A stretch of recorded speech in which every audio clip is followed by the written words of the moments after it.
નમસ્તે વિદ્યાર્થી મિત્રો, ગયા લેક્ચરમાં આપણે પાઠ 2 પોટલા ટપકે ટપ એના વિશે આપણે પાઠ છે વાર્તા આપણે જોઈ લીધી છે। હવે એના પછી આવે છે વાતચીત। તો વાતચીતમાં આપણે જોઈએ તો વાતચીતમાં પહેલું શું છે, વાદળાએ એવું શું કર્યું જે આપણને સૌથી વધુ ગમ્યું। તો વાદળા વાર્તામાં આપણે જોયું તો વાદળાએ એવું શું કર્યું હતું કે જે આપણને ગમ્યું। તો એ શું કર્યું હતું વાદળાઓએ, તો કે પોતાની જીત, એટલે વાદળાઓએ પોતાની જીત હતી એની આનંદની ખુશીમાં એ લોકોની આંખોમાંથી આંસુ વહેવા માંડ્યા હતા, એટલે વરસાદ સ્વરૂપે આવતા હતા। તો એવું થયું। પછી બીજું છે, વાર્તામાં જે વાક્ય તમને સૌથી વધુ ગમ્યું હોય તેની નીચે લીટી કરો। તો એ તમારે કરી લેવાની છે। તમને વાદળાનું કયા રંગનું કપડું સૌથી વધુ ગમ્યું? તમને કયા રંગનું સૌથી વધુ ગમ્યું? તો કે ગુલાબી। પછી તમે વાદળું હો તો તમે શું કરો? જો તમે વાદળું હો તો તમે શું કરો? તો કે જો હું વાદળું હો તો શું કરું? જ્યાં ખેતર હોય, જે લોકો ખેતી કરતા હોય, ખેતર હોય ત્યાં જઈને હું વરસું, એટલે ખેતરમાં પાણી હોય, વરસાદ થાય એટલે પાણી આવી જાય તો જે પાક છે એ સારો ઉગે। પછી છે સૂર્ય ઉગે ત્યારે આકાશમાં અને ધરતી પર શું શું થાય છે? તો કે સૂર્ય ઉગે છે, જ્યારે સૂર્ય ઉગે છે ત્યારે આકાશમાં અને ધરતી પર સોનેરી કિરણો જેવા પહેલા તો શું થાય, સૂર્ય ઉગે તો જ એક અજવાળું થાય છે। જો સૂર્ય ઉગતો જ ન હોય તો આપણે અજવાળું થાય, આપણે જોઈ શકી, અંધારું જ જોવા મળે। જો સૂર્ય ઉગે છે તો જ આપણે સરખું બધી વસ્તુ જોઈ શકી છીએ અને અંજવાળું થાય છે। પછી છે પવન ખૂબ જોરથી ફૂંકાય ત્યારે શું શું ઉડે છે? જ્યારે પવન જોરથી ફૂંકાતો હોય, જોરથી પવન ફૂંકાય એટલે કે વાવાઝોડું આવતું હોય ત્યારે બધા ધૂળ ને રજ ને બધો કચરો હોય એ બધું શું છે, ઉડે છે, ઉડે ને બધું વધારાનો કચરો હોય એ બધો ઉડે ઉડ્યા કરે છે। પછી છે સાચું હોય ત્યાં રાઈટ અને ખોટું હોય ત્યાં રોંગ કરવાનું છે। તો કેટલાક વાદળાએ ધરતી પર ફરવા નીકળવાનું મન થયું, પણ એ વાદળાઓ તો ક્યાં હોય? આકાશમાં। તો આ વિધાન કેવું છે? ખોટું। પછી છે વાદળા રંગબેરંગી કપડાં પહેરીને ફરવા નીકળ્યું, રાતા, પીળા, ગુલાબી, જાંબલી રંગબેરંગી કપડાં પહેર્યા હતા વાદળાએ, તો આ વિધાન કેવું છે? સાચું। પછી છે વાદળા એક પહાડની પાછળ જઈને બેઠા, વાદળા છે એ એક પહાડની પાછળ જઈને બેસે છે, તો કે એ વિધાન સાચું છે કે ખોટું? વાદળા છે એક મોટા વાદળું છે એની પાછળ જઈને બેઠા છે, પણ પહાડની પાછળ જઈને બેઠા નથી। પછી છે મોટા વાદળે નાના વાદળને પોતાની ઓથે લઈ લીધા, તો કે મોટા વાદળો છે એ નાના વાદળાને ઓથે લઈ લે છે, તો કે સાચું। પછી છે વાદળા બળબડાટ હસવા લાગ્યા, વાદળા બળબડાટ હસે શું હતું? ખડખડાટ હસવા લાગ્યા, તો આ વિધાન પણ કેવું છે? ખોટું। તો ચાલો સારા અક્ષરે બધાએ ખરા ખોટા કરી લેવાના છે।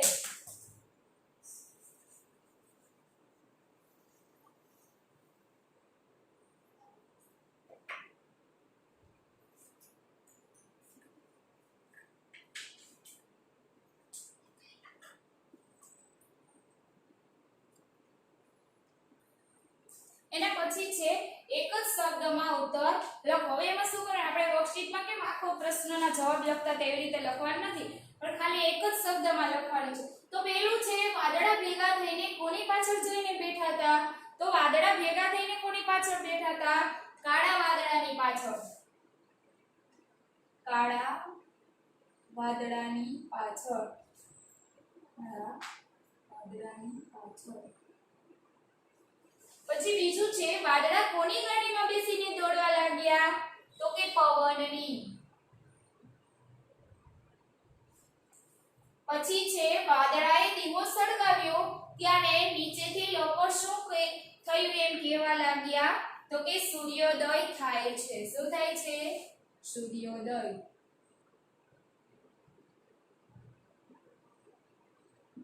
પછીનું છે ધરતી પરના લોકોએ વીજળી ઝબૂકે છે એમ કહ્યું ત્યારે વાદળા શું કરતા હતા? તો કે ધરતી પરના લોકોએ કીધું ત્યારે શું થતું હતું? આંખો ચમકતી હતી। શું હતું? આંખો ચમકતી હતી। પછી છે પવને પોતાનું કામ શરૂ કર્યું તેથી ધરતી પર શું આવ્યું? તો કે કે વાવાઝોડું. પવન જોર જોરથી આવતો તો શું આવ્યું? વાવાઝોડું. આવી રીતે તમારે લખવાનું છે.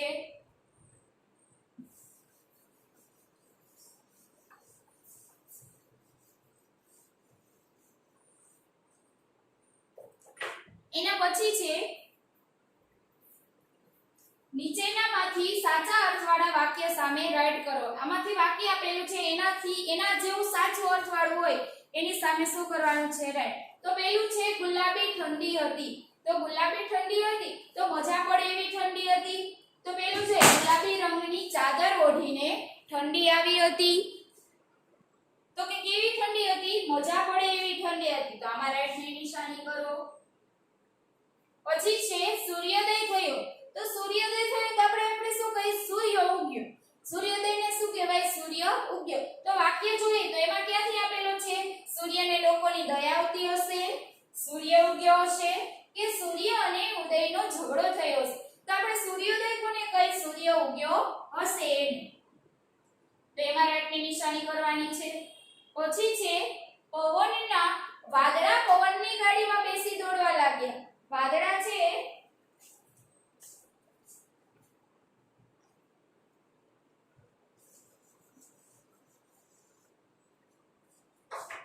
તો વાદળા પવનની ગાડીમાં બેસી દોડવા લાગ્યા. તો એમાં શું જોઈએ?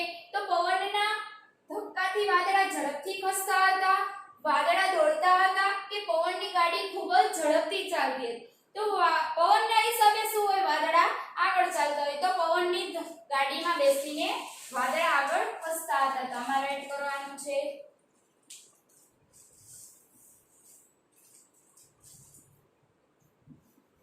એના પછી છે વાક્યોને વાર્તાના ક્રમ પ્રમાણે ગોઠવો. વાક્ય છે એને વાર્તાના ક્રમ પ્રમાણે ગોઠવવાના છે. તો પેલું છે શું છે? વરસાદ વરસવા માંડ્યો. પછી છે બધા વાદળા કપડા પહેર્યા. પછી છે વાદળા ખૂબ મોટા કાળા વાદળની પાછળ ભેગા થઈ ગયા. વાદળાની આંખો ચમકવા લાગી. કુકડો કુકડે કૂક કરતો હતો. વાદળા આકાશમાં દોડવા લાગ્યા અને સવાર થઈ. આવા વાક્ય આપણને આપેલા છે. તો એમાં પહેલા નંબર અને છેલ્લો ક્રમ છે એ આપણને આપી દીધો છે. શું છે? પહેલો અને છેલ્લો ક્રમ છે આપણને આપી દીધો. તો પહેલો ક્રમ ક્યાંથી ચાલુ થાય છે? આપણે વાર્તા જોઈ હતી ને એમાં શું હતું? કુકડો કુકડે કૂક કરતો હતો એવું પહેલી બે લીટીમાં જ આવતું હતું. તો એને પહેલો નંબર આપ્યો. હવે એના પછી વાર્તા જોતું જવાનું અને એમાંથી આપણે જોઈએ તો એમાંથી બીજો વાક્ય છે એ બીજો ક્રમ કોને આપશું? તો કે સવાર થઈ. સવાર થઈ કુકડો કુકડે કૂક કરતો હતો એટલે સવાર થઈ. પછી બીજા નંબર આના પછી જે વાર્તામાં કયું વાક્ય આમાંથી આવતું હશે? તો કે બધા વાદળાએ કપડા પહેર્યા.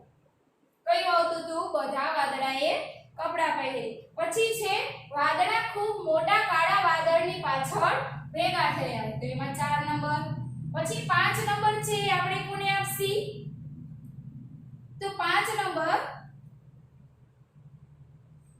વાદળા આકાશમાં દોડવા લાગ્યા. એને કયો નંબર આપસી? 5 નંબર. પછી એક જ વધ્યું છે વાદળાની આંખો ચમકવા લાગી. તો 6 નંબર. આવી રીતે તમારે ક્રમ આપવાના છે.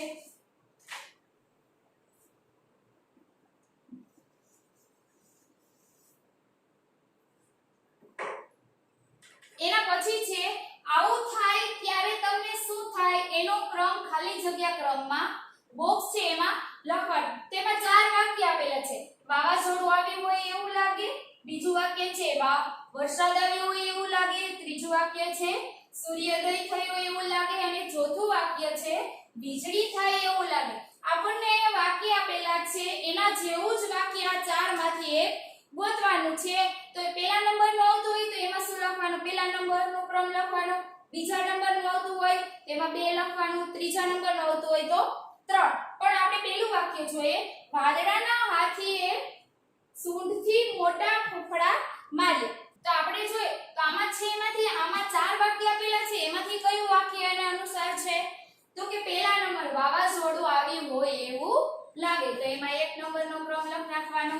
જે વાક્ય આવતું હોય એ વાક્યનો ક્રમ લખવાનો.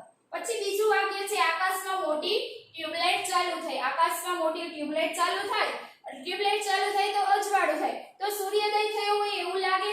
સૂર્યોદય થાય એટલે આપણને અજવાળું થાય. તેમાં કયો ક્રમ છે? ત્રીજો. તો આમાં 3 નંબરનો ક્રમ આપી દેવાનો છે. પછી છે ગુસ્સે થઈ વાદળા ઝઘડ્યા. વાદળા ઝઘડે છે ત્યારે શું આવે છે?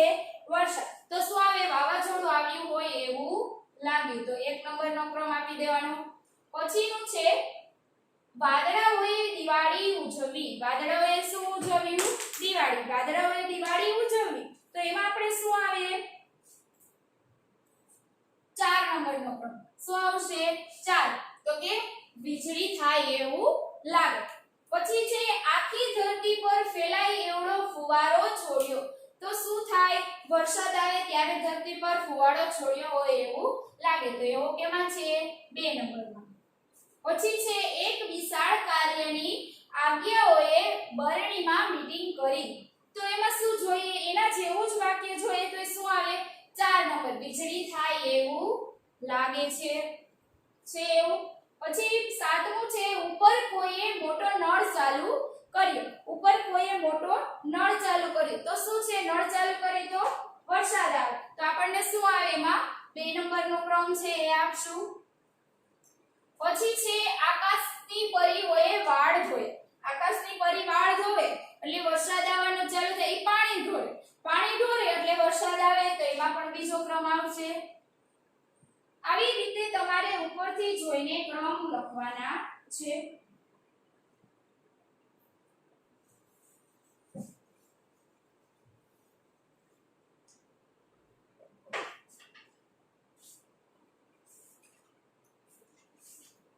એના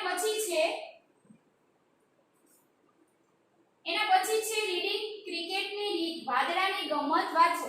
આ તમારે આખો ફકરો આપેલો છે એ તમારે મોટેથી વાંચવાનો છે. તો એમાં શું છે શું વચાય એકવાર હું વાંચું છું. નાનકડો મેહુલ વરસાદ સાથે વાતો કરે છે. એક મેહુલ છે વરસાદ સાથે વાતો કરે છે. વરસાદભાઈ, ઓ વરસાદભાઈ, થોડીવાર રમવાનું અટકાવીને મારી વાત સાંભળો ને. કેમ છો તમે? આ બધા કહે છે કે વરસાદ પડે છે તે તમને વાગતું નથી. હું પડું તો ખૂબ જ વાગે છે. તમે જમીન પર પડો છો ત્યારે સરસ અવાજ આવે છે. તમે તો જાત જાતના અવાજ કાઢી શકો છો. નળિયા પર પડો ત્યારે જુદો અવાજ. પતરા પર પડો ત્યારે ખનખન જેવો જાણે ઝાંઝરનો અવાજ. અને પાણીમાં પડો ત્યારે ટપ ટપ ટપ જેવો અવાજ.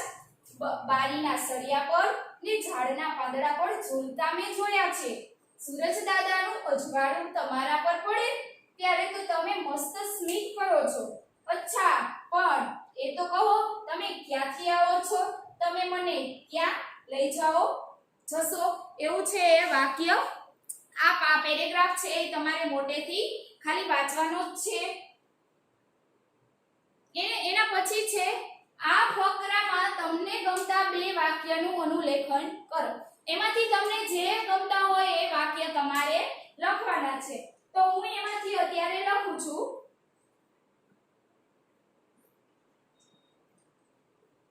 તો પેલું લખું છું. નાનકડો મેહુલ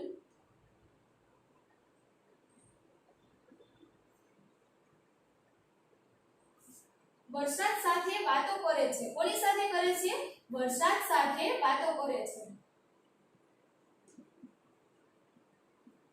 એ તમારે જોઈને લખવાનું છે એટલે શું આવે? અનુલેખન. પછી બીજું વાક્ય છે સૂરજ દાદાનું અજવાળું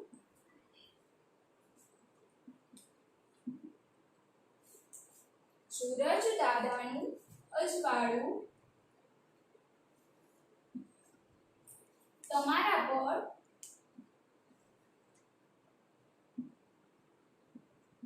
પડે ત્યારે તો તમે મસ્ત સ્મિત કરો છો.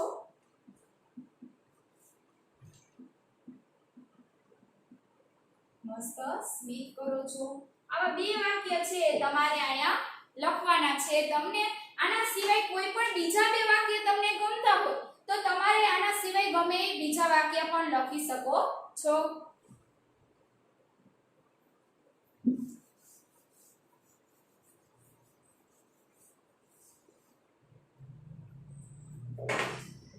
એના પછી છે જે વાક્ય હોય તેની પાછળ પૂર્ણ વિરામ મૂકો અને બોક્સમાં છે લખો.